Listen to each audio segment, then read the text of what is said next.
When I started doing Q&A with the coach videos, answering your questions on YouTube, I gave myself a few very simple rules. And rule number one was I would not edit myself, I would not censor myself, I wouldn't do any reshoots or retakes. However, I just spent an hour answering your questions that you leave in the comments down below of these videos. Your earnest and eager questions, I just spent an hour answering them, only to realize, ex post facto, that I forgot to turn on my microphone. So we're doing a retake. We're doing a reshoot. What will I say this time? I have no idea. Let's see here. What was the first question? Where? I don't remember. Anyway, this dude says, you took too much damage to the head and lost many brain cells. I don't think you have enough brain cells to give good answers to people's questions. Touché, Jahware. Touché. All right, next question. Let's see here.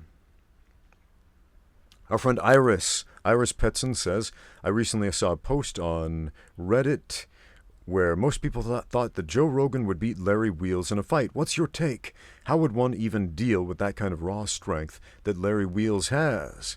For those who don't know, Larry Wheels is a record-holding powerlifter and a YouTuber. Look up his world record lifts in powerlifting to get a reference if you don't know who he is. Well, I know who he is.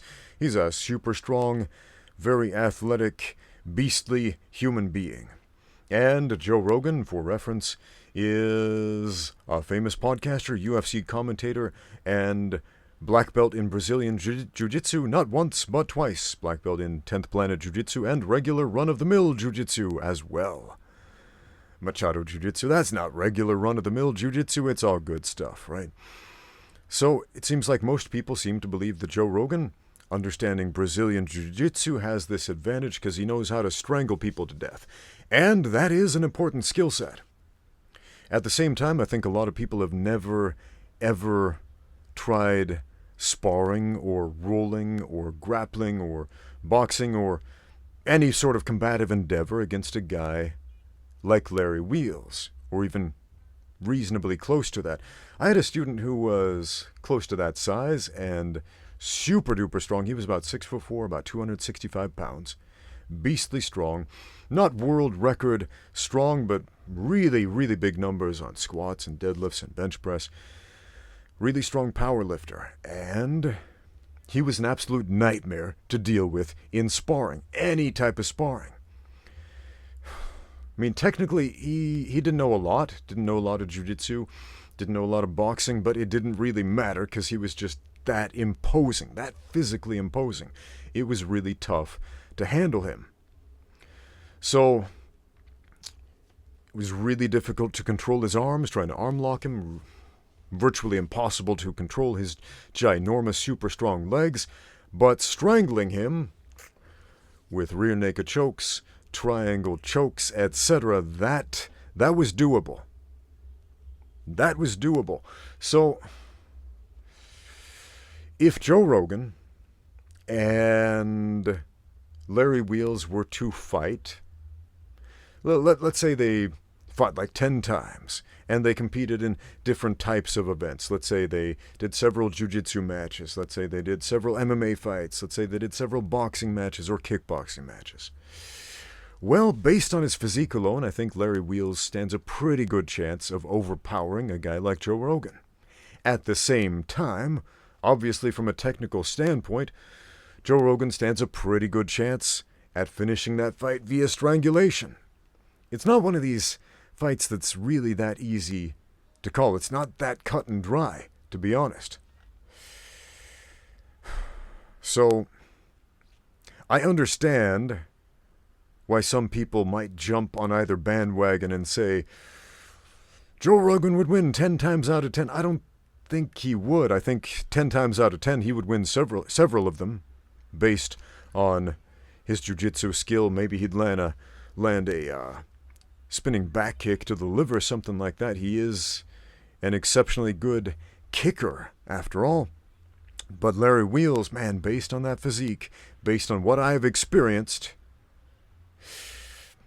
that's a tough tough physique to deal with, even with zero experience in combat sports. Next question. All right, our next question comes from YouMadBro998, who says, I have a question about instinct. If it is our natural built-in self-preservation system, why is it in boxing, let's say instinct is to flinch, close your eyes, lean back, and expose your chin, etc.? I understand that the sport is unnatural because we're not designed to box, but surely throughout evolution, or however you want to pronounce that word, we've had fistfights, so wouldn't the correct response have been instilled to become instinct? Well, no, evolution doesn't work like that. Evolution, we're talking about millions of years, whereas boxing, historically speaking, has existed for thousands of years. Evolution doesn't happen that quickly, my friends. And we're also talking about a very small sample size of people who participate in the sport of boxing and have done so throughout history. It's not something that people do every single day. Well, I do, but most people don't. Anyway, on with the question. So there's a bit of a misunderstanding about jiu-jitsu there, but this is not jiu-jitsu, about evolution. This is a great question, though. This is a fantastic question.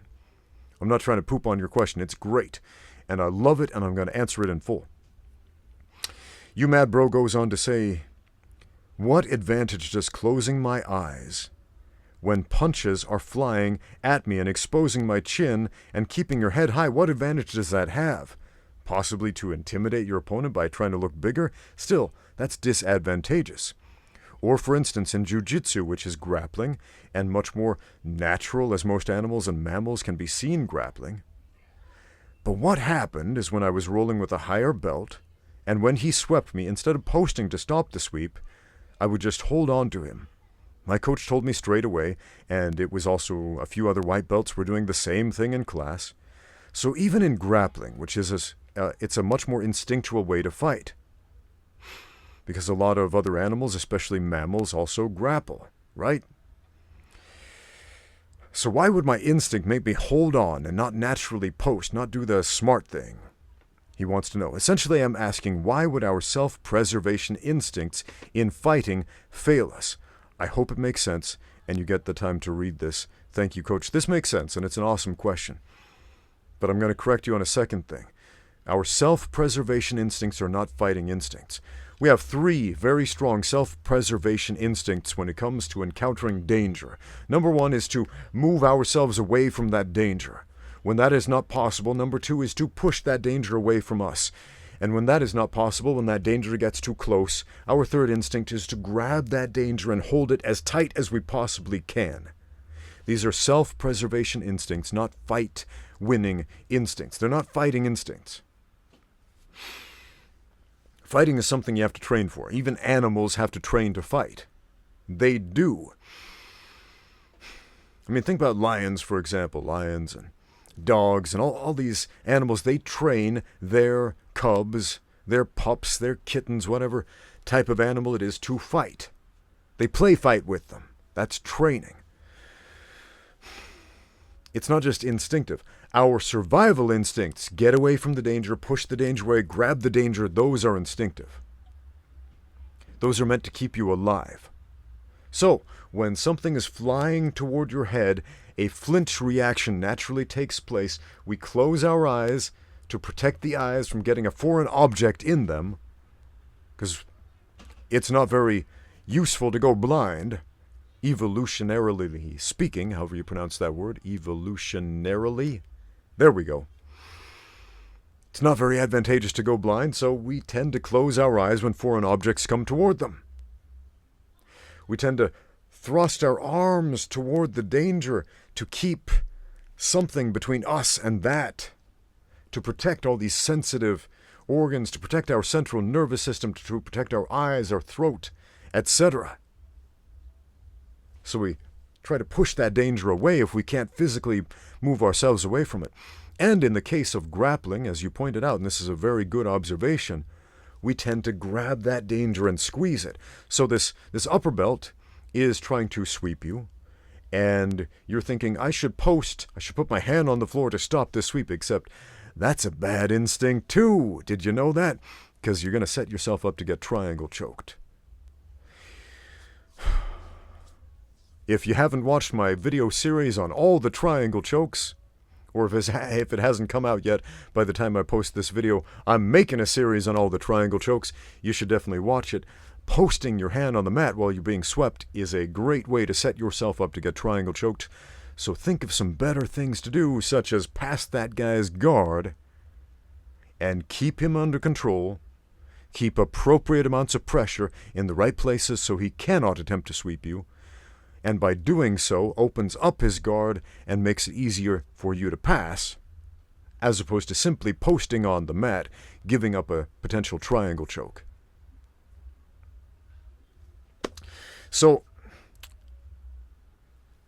a lot of people ask me questions about street fights, and they conflate street fights with self-defense, and I always tell them street fights are not self-defense. Street fights are two guys getting mad at each other and fighting. Self-defense is self-preservation. Self-defense is there is danger, and you remove yourself from the danger, you remove the danger from you, or you grab that danger and hold it so the dangerous parts can't hurt you or others until help can arrive.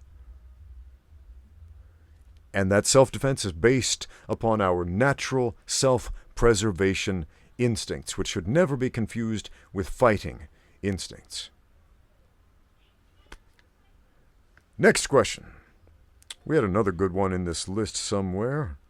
Let me see. I'm looking through my phone. I take screenshots of the questions that I want to answer or other things that end up looking interesting, and then occasionally that comment about how I took too much brain damage, apparently.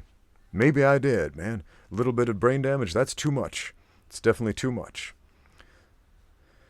Peter. Yeah, our friend Peter has this great question about stomping. The rules regarding stomping in mixed martial arts. Okay. He says, when Michael Pereira, or Michel Pereira, however you pronounce that name, backflips onto a downed opponent trying to land his feet on their head or their body, shouldn't that be considered stomping? Well, no. That might surprise you, because the man jumps up in the air, he flips around, and he comes down heels first onto the other guy. Shouldn't that be a stomp? No. A stomp is defined as you are standing up, you lift your foot off the floor, and then you drive that foot directly downward, heel or flat of the foot first onto your opponent. Under the unified rules of mixed martial arts, it is illegal. It is a foul to stomp on a downed opponent. You may kick the legs or the body of a downed opponent under unified rules. And under other rule sets, such as 1FC rule set, you may also kick or knee the head of a downed opponent, but you may not stomp a downed opponent. And other MMA organizations, for example, when I started fighting here in China, they allowed straight-up soccer kicks and stomps to any part of the opponent. That was kind of a surprise, because they told me UFC rules. I got in there to fight, start trying to play my guard a little bit, because this guy didn't know jiu-jitsu, and he starts throwing soccer kicks at me. Wait a minute, guys, this is not UFC rules. Surprise! So anyway, always be clear on the rules before you start fighting. So let's have ourselves a little rules meeting. What is and isn't a stomp? Think back to the fight between George St. Pierre and Jason Mayhem Miller. There were several points in the fight where Jason Miller ended up on the ground in his open guard. George St. Pierre was standing over him. Okay? And George St. Pierre did something he had practiced before this fight several times in this position, which was throwing an axe kick to his downed opponent's legs and body. And he did this several times in the fight. He axe kicked Jason Miller's legs and body from this standing fighter versus downed fighter position. So the sole of his foot, the heel of his foot, is striking downward onto his opponent. Is this a stomp? Is this illegal? No, that's perfectly legal. That is a fair and legal blow. It is a kick. Because once again, a stomp from a standing position, lifting a foot straight up to straight down. A kick, you lift that leg up and you do something fancy with it, for lack of better terms. So if I lift my leg up and chop it down as an axe kick, that is a kick. That is not a stomp. If I do a crazy acrobatic movement. I jump up in the air. I flip. I do a backflip, and I land feet first on my opponent's legs or body. That's a fair and legal blow. That's a kick at that point rather than a stomp. Even though it may look like a stomping action, that's a kick.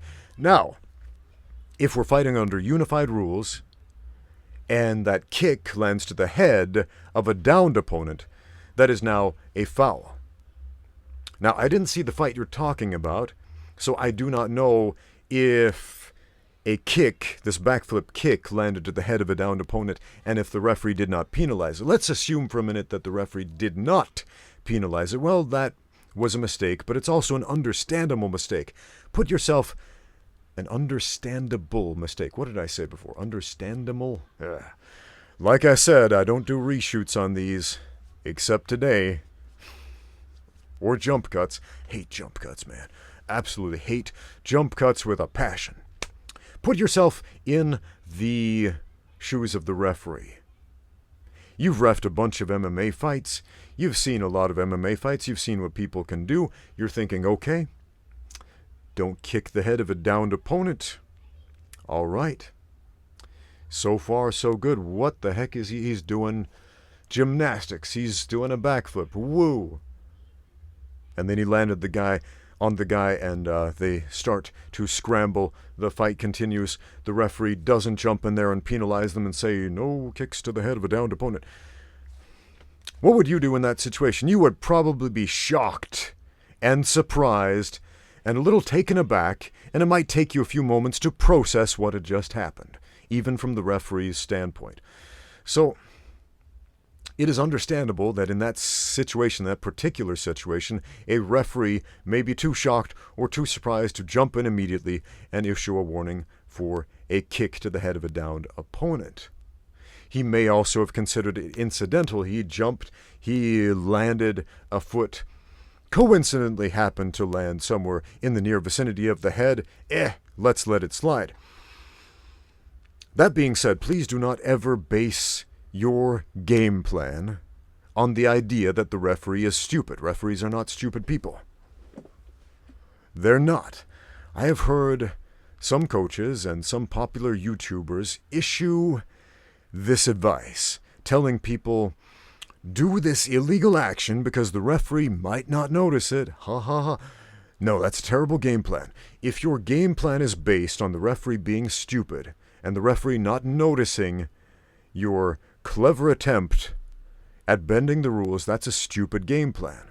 Now, I've made lots of videos where I've talked about the fact that there are the rules and there are the rules, where we discuss the gray areas, where we discuss the by rules and so on.